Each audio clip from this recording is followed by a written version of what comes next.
Hi, I got a lot of questions about the carnivore diet, what that looks like for me, why I'm doing it, what that consists of. So I'm gonna break it down for you in this video. So I've been considering trying this diet for a while now because of the crazy success stories that I've heard in real life and that I've seen online. And I will link the website below that has literally a list of symptoms and then examples of people that have overcome that condition with this diet. The autoimmune conditions that I'm trying to overcome with this diet are Crohn's disease, psoriasis, and psoriatic arthritis. And so if you have autoimmune or chronic illness and you want to ease yourself into this diet, start by cutting out sugar, like table sugar, cane sugar. So cut out sugar, grains, and legumes. Start there. And then you can slowly start removing things after you've gotten the hang of that and work your way up to the carnivore diet, which consists of meat. So like beef, chicken, pork, lamb, bison, those kinds of things, fish and seafood, eggs, and some dairy. And I will say that if you are gonna eat dairy, try goat or sheep dairy, like goat or sheep yogurt or goat or sheep cheese. Those dairy products are known for longevity and then also to help improve symptoms of autoimmune. The carnivore diet cuts out all fruits and vegetables, grains, legumes, nuts, and seeds.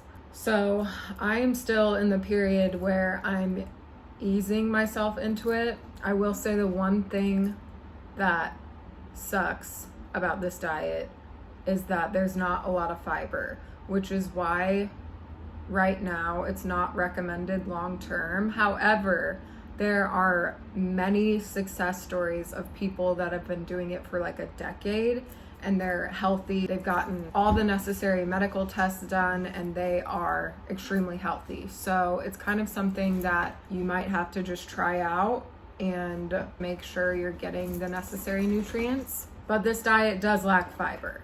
And with IBD, that's a little bit of a struggle for me.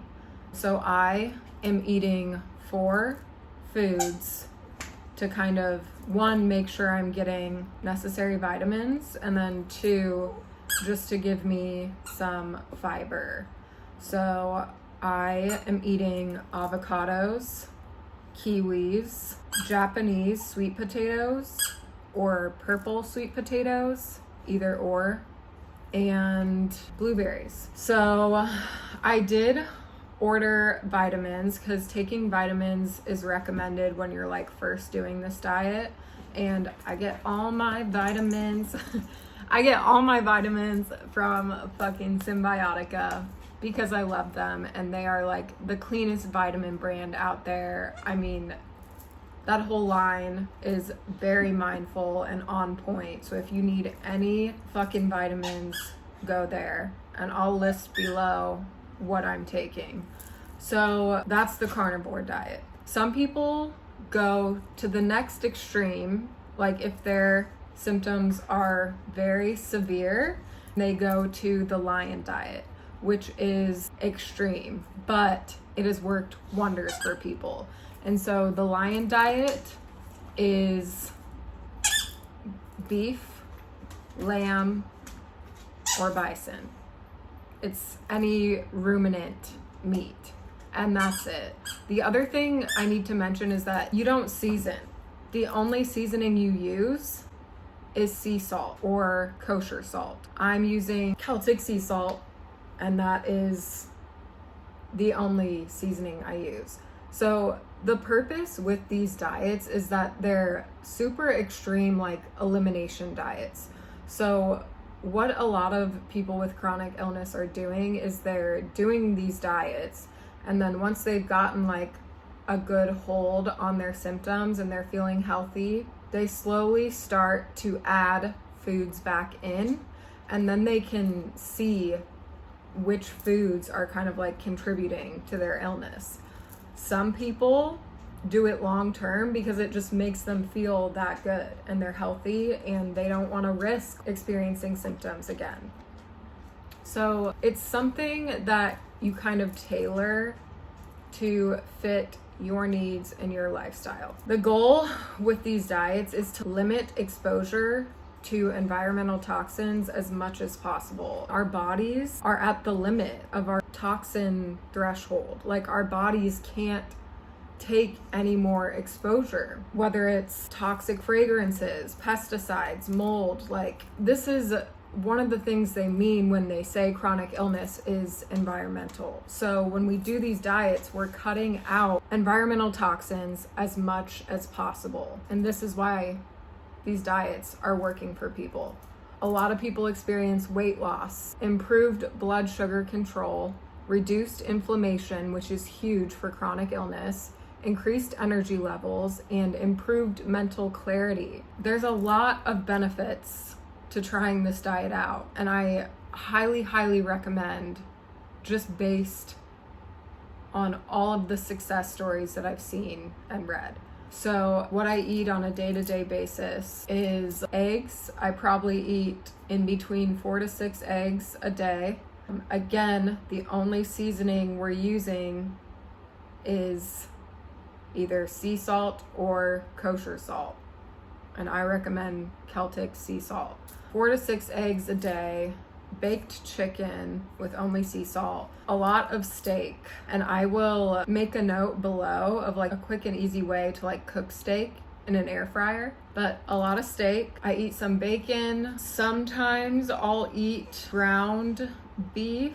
Some people don't do ground meat because if you have allergies, things like that, ground beef and ground products can kind of irritate that. So I don't eat that all the time, but sometimes I do. I eat goat yogurt sometimes, goat feta cheese. Right now I'm still eating an avocado a day, half of a Japanese sweet potato a day. I use ghee, and with all of these things, like with the meat, you always want to get grass-fed, grass-finished, organic as much as possible. Any combination of those things as much as possible. I know sometimes that's not always available, but that is the healthiest quality that you can eat. I eat blueberries sometimes, and I eat a kiwi a day just for the vitamin C. So yeah, 1 kiwi a day, 1 avocado a day, half of a sweet potato a day. You can eat fish, sardines, salmon, and you always want to get wild caught Alaskan if possible, because that has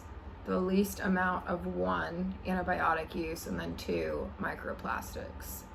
Wild caught Alaskan. The other thing, and I haven't tried this yet, but you should be eating beef liver or chicken liver, but beef liver is ideal. People are able to wean off of vitamins on this diet just by consuming liver. It provides almost everything, if not everything, that you need. So I will be trying that, and I will keep you guys updated. But you can cook it just like a steak on the stove. You cut it in half, put some ghee on the pan, cook it on the stove, and boom. That's how you eat liver. I eat 2 times a day. Sometimes I'll have a snack in there, but I really only eat 2 times a day, and that's plenty. I will include below a list of things that are acceptable on the carnivore diet, and I will also link the website that has a list of symptoms with the list of success stories. Oh yeah, the other thing that I wanted to note is to be mindful of your electrolytes and fat intake on this diet. I am still eating avocados, which provide potassium and magnesium, which is kind of one of the main reasons for electrolytes, but it's something to be mindful of. And then fat intake, like again, I'm still eating avocados, I'm eating ghee, so I feel good with these things. I have not had my blood drawn yet, but I will keep you guys updated when I do. And then the other thing is the only drinks that are acceptable is water. Some people can do coffee. I am still doing black coffee and I feel good. Some people do cut out all drinks completely and they just do water. On the lion diet, that's what you do. On the carnivore, it's flexible. You can have black coffee, water. I think that about covers everything. I will say I'm like working out, lifting weights, and I'm building muscle like crazy because my diet is like all protein. Like I haven't been doing that much and I'm noticing visible differences. So that's kind of where I'm at. I will continue to post updates with this diet because I'm looking forward to reducing inflammation, growing my hair back from the psoriasis, and easing the pain on my joints. And I'm definitely already experiencing less joint pain, if any at all, and then less hair loss. So I'm already seeing positive results in my life after having done it for 2 weeks. Let me know if you decide to try it out. Let me know if you have tried it out and had any success stories that you want to share. I would love to hear. But I just figured at this point I have nothing left to lose. I am done being in pain and I'm ready to take my power back from these diseases and these chronic illnesses. I need you guys to know that we don't have to rely on these institutions that are benefiting from our pain. This is how we become empowered in our health and in ourselves by making these changes in our day-to-day life. Like, I need you to know that you can change your life. You would be surprised at what your body is capable of doing. So let me know if you have any questions. I can dive deeper on any topics, and follow along on my YouTube, on my Instagram, on my TikTok. I'll post updates on all of those platforms, and I am really excited about this journey. I have a really good feeling. Let me know if you guys decide to embark as well. I wish you all the best. Happy healing. See you guys later.